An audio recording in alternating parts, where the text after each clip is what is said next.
A very good friend of mine that I've known for quite some time. Been here before. Welcome Lee Willis, ladies and gentlemen. Lee Willis!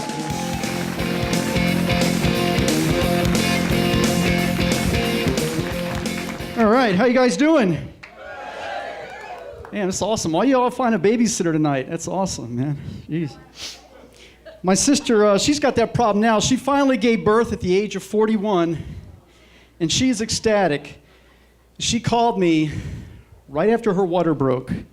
This is not appropriate, by the way, in case anybody's wondering. She called me all happy. She's like, my water just broke. And I'm like, I don't know what to say to that. I was like, it burns when I pee. Like, I'm not sure I'm the person you should be talking to about this, you know? She called. I was a third family member she called, and neither of the other two were in the gynecological field any more than I am. So, now he's a cute little guy, though. I actually heard this guy talking to his little boy the other day in a coffee shop, and he said, son, you have so much potential. I used to think that was a compliment growing up. It's not. Two reasons. Number one, having a lot of potential means you haven't done shit yet, right?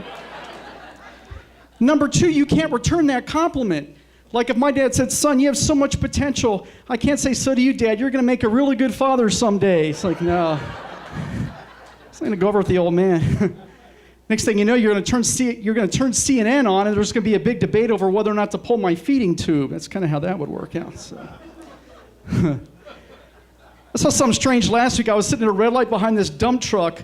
Stenciled in white paint on the back, it said, I love a good dump. Really? I mean, so does everybody, but we don't publicize it. You know what I'm saying? Jeez. Man, I was kind of jealous of the truck, though, because at least it liked its daytime job, you know? Hey. Unlike myself, who doesn't have a daytime job. Don't call me unemployed. I prefer the term professional interviewee. That's the politically correct term. And they always ask questions at job interviews like, where do you see yourself 5 years from now? It's like, good God, man, I hope to have something by then. I got rent due next week. 5 years. Elsewhere, how about that, 5 years from now? And now, like Nielsen Media, they asked me, what accomplishment are you most proud of? It doesn't have to be a professional accomplishment, it could be personal. And the only thing I could think of is, I did 6 years in the Navy and never got VD, so I'm kind of proud of that, you know? And, you know, I didn't get the job, but I'm still proud of that, you know, what the hell. Now what they're asking, thank you, now what they're asking a lot in interviews, what's one of your weaknesses? And just for fun, I want to say something like, I have a weakness for crystal meth, you know? By the way, how's your dental plan? Yeah. Well, that should be important to a meth head, you know? It isn't, but it should be, so. I just want dental care at least as good as the waitstaff at the Waffle House have, you know? Oh, I'm sorry, do we have Waffle House employees here in attendance? No, actually, I like going in there because the waitresses in there, they're always so sweet. They always call me hun or honey, and I like that. It makes me feel good. And they don't need any teeth to say the word hun or honey, so it works out for everybody, you know? Yeah. Used to be able to go to the VA hospital every year because I really was in the Navy, and they'd clean my teeth for free, but they don't do that anymore. They said you have to be on 100% disability to qualify for dental. I don't know about you guys, but if I'm 100% disabled, I'm thinking maybe gingivitis isn't going to be my biggest concern in life, you know? You know, at that point, I just want someone to change my diaper, you know?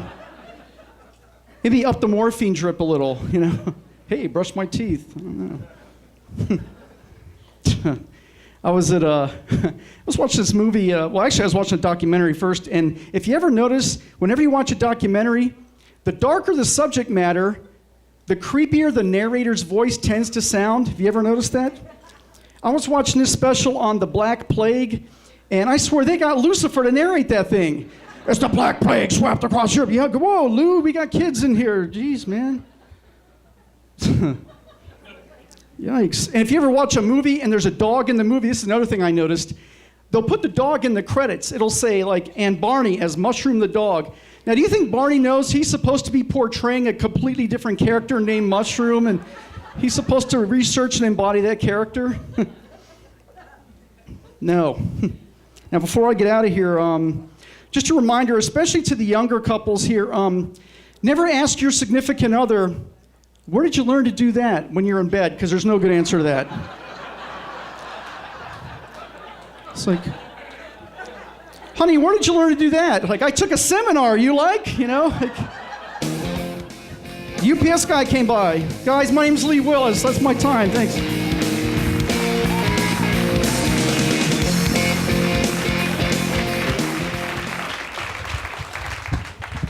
Lee Willis, ladies and gentlemen. Lee Willis.